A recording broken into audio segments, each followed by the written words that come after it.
Good morning, good morning, good morning, guys. Rhonda Nickerson here from Rhonda's Creative Corner. Thank you, everyone who joined us on the live last night. If you didn't catch the live making this beautiful wreath, you can go to our YouTube and Facebook channel, Rhonda's Creative Corner, to catch it there. Also, you can get this beautiful kit at trendytree.com. I will put our affiliate link down in the description of this video, okay? So let me show you guys what I added to complete the wreath. I went in and I added a funky bow here. I added a funky bow and flowers down here.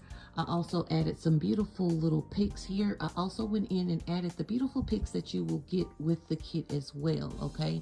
I added different things around the wreath. If you guys remember this beautiful ribbon that you will get with the kit, I just love this ribbon so much. I went in and added some leaves to each one of those as well.